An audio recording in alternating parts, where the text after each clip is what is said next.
Welcome everybody to another video of Film Addicts. This is Chili. And I'm Kent. And we just finished watching Unforgiven. Now we're going to review this film and just kind of talk shit about it, good shit about it. And before we do so, please don't forget to hit the like button, comment on this video, share this video, and if you still haven't, please subscribe to the channel and hit the notification bell for updates. Okay, with that out of the way, let's get into this. So you hear about classic westerns all the time, I'm sure, if you're talking about movies and different genres.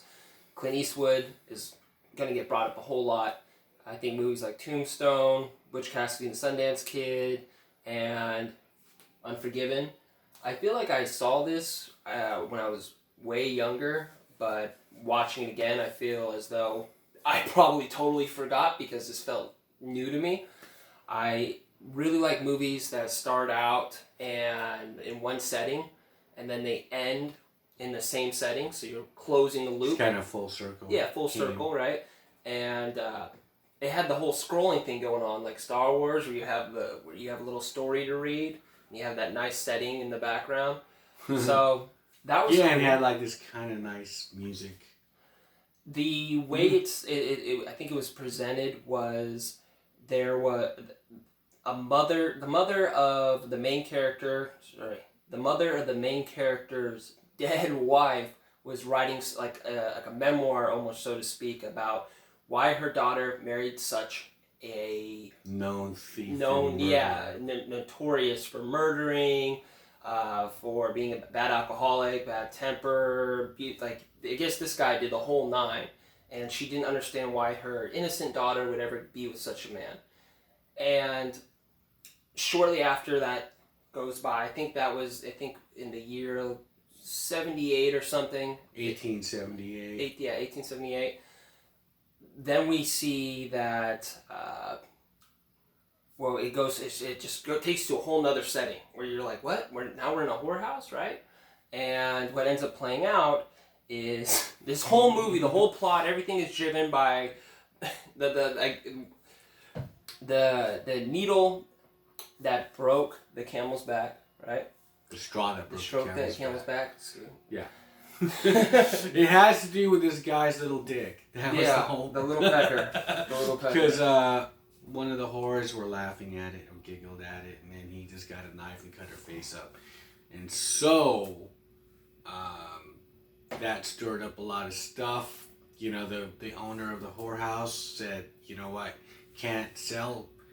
His property, and he ain't gonna be able to. You know, he has a useless whore.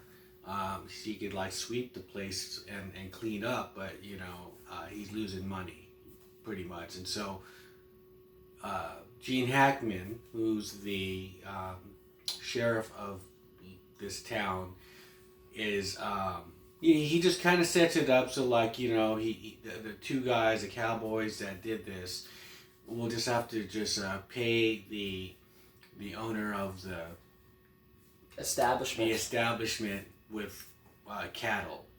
And the whores were pissed off at that. That's all he's gonna get. That's all. They're not getting punished, and so they kind of get money together. They keep on. They're humping like crazy to get, you know, $1,000 to get, you know, some people to come down there, and there's word spread around town in all these different states, and people are going to come there to kill these two cowboys for what they did to this whore.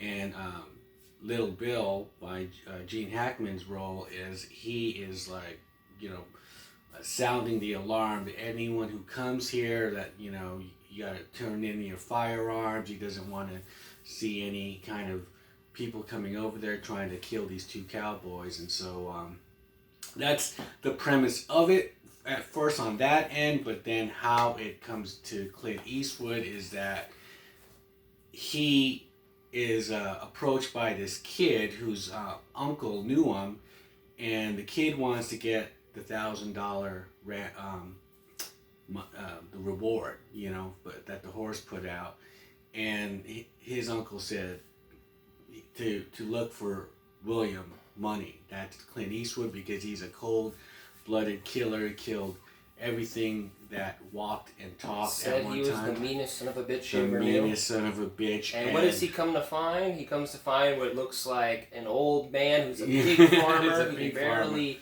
It's 10 years. He hasn't done any of that kind of stuff. He's 11.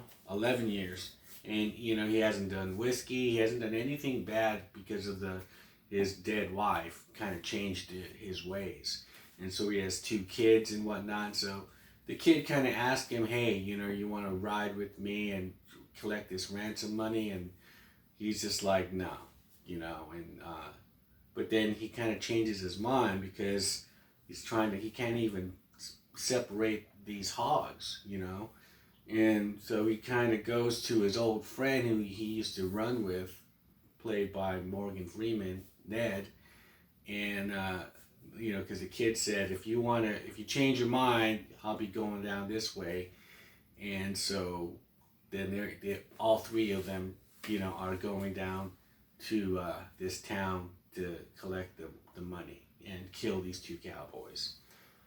Yeah, and there's some witty back and forth that goes on in the movie that I enjoy too, to kind of break up any like monotony or slow scenes. So that kid, Schofield kid, throughout the movie, especially early on, he's talking this big talk. Oh, I'm a killer. I've killed 5 guys. I'm this excellent shooter, right? Trying to make it seem like everyone knows me. I'm a big threat. But in reality, when Ned and William catch up to him, they don't know they caught up to him at first, right? But they just started noticing like, oh, there's someone's trying to shoot at us, right? And they jump off their horses, they get for cover, and then they realize, wait, the gunshots they're going off in like every direction. What is this person aiming at? And then they realize it's the kid, and they get closer, and then they start to joke around like he must be blind. And they go over to him, and the kid plays it off like, no, I knew where you guys were at. And while they're riding together, Ned's character, he really wants a straightforward answer. If you're about to go in to go kill some people, and you got on a mission, you want to make sure that you're with some people that know what they're doing. So he jokes around with them. He says, "Hey, look at that hawk. I bet in the sky. I bet you I can shoot that hawk." And the kid's character looks up, pretends that he sees a hawk, says, "Oh, I'm not gonna waste a bullet on that thing." And Ned's like, "You dumb son." And that wasn't verbatim, but pretty much that was the essence of it. I was lying. There is no hawk. You're full of shit. You're blind. Yeah, even Clint Eastwood's character was like, "Yeah, he's full of shit." So they I guess he ends up saying that he could see up to 50 yards, so something close up. I mean, he'll be just fine, but I don't know. I guess that would come in handy. It did end up coming in handy because when they go to kill the 2 people that are on the 2 people that messed up the girl, not the first one but the second one, the kid comes in handy, kills the guy on the shitter. They were waiting it out. They were staking out this house. Guy goes out to the shitter. He opens the door. He hesitates because he actually never killed anybody. He was lying about that. He ends up shooting this guy at 3 times. 3 times. Twice in the chest. He felt probably real cool about himself in that moment, but later on we come to find that the cowboy life is not for him because he changed. His whole entire facade just shrivels away. Yeah, he had some remorse for what he did.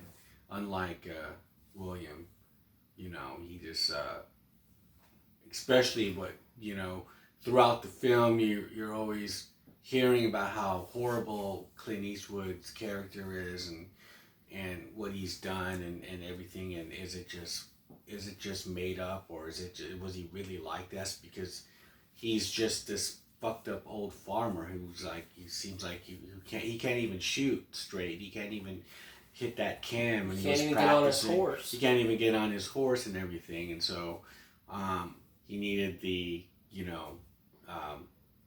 alcohol got him into focus, because he's just like used to drink a lot and and they didn't remember any of that. Everyone would say, "Hey, remember you did this and and he just like, I don't remember." And what kind of led up to that is, remember there was 2 people. So the second one, the guy who actually carved the girl up, he was the one who died on the shitter. The first guy, who's like this kid almost, I think Morgan Freeman felt kind of, or Ned felt kind of bad about the whole situation, decided he was going to ride back home. He wanted nothing to do with it.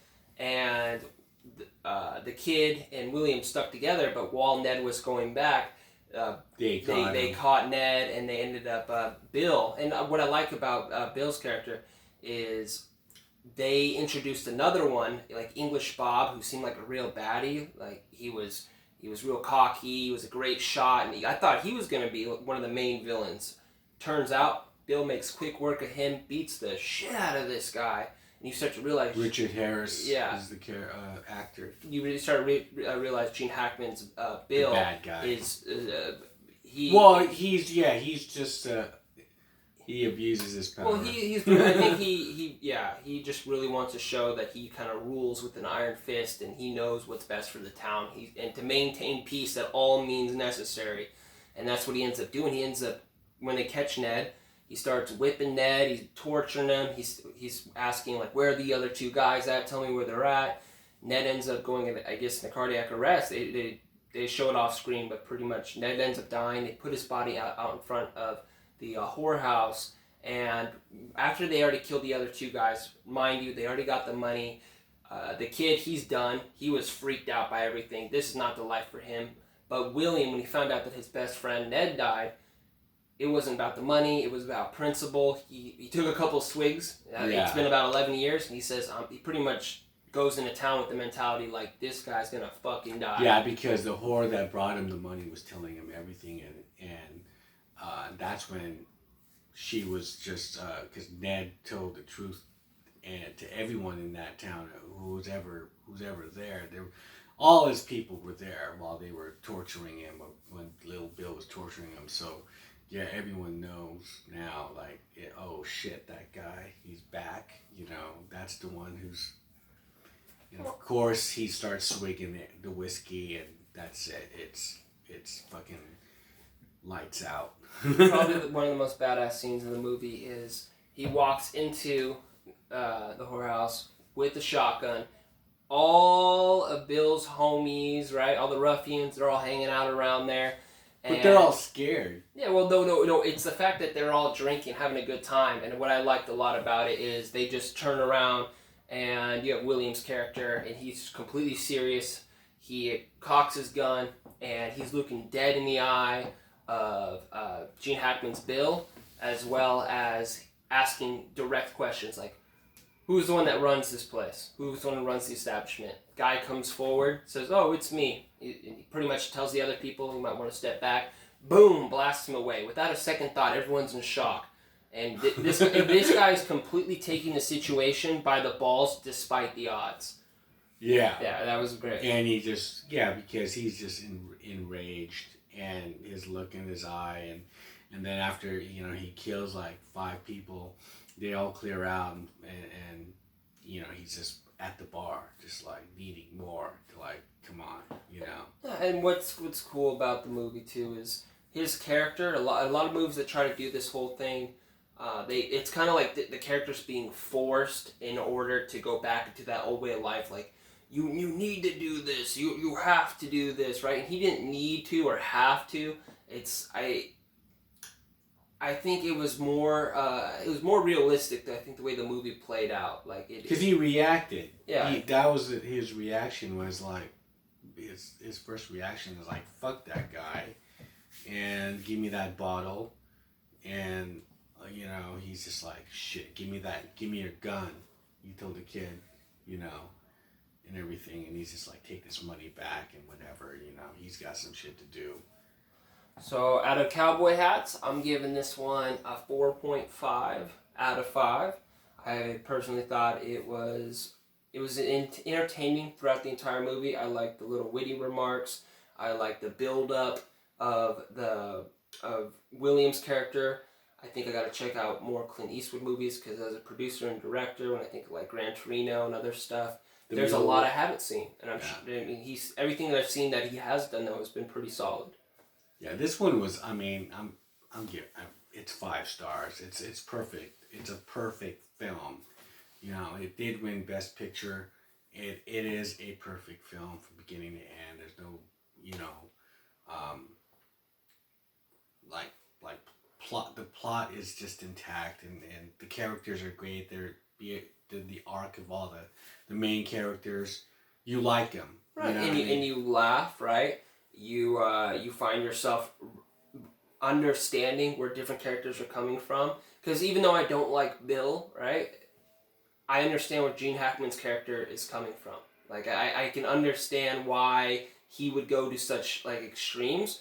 I definitely don't think it's the wise thing to do, but I get it. Like I think the motives are all there. Yeah, because even in the end, when he's gonna blow his head off, and he says, "See you in hell," because he knows he's done a lot of shit that's unforgiven. You know what I mean? He's just like he's no saint. He knows it too, and like all those guys that are coming, the ones that are coming to take care of this shit, like the English Bob and these guys, they all have to be like some sort of they're not all there. They're always going to be fucked up people, but these two guys are kind of they were those badasses, and they're trying to come back and do this. The best movies don't have clear cut heroes or villains.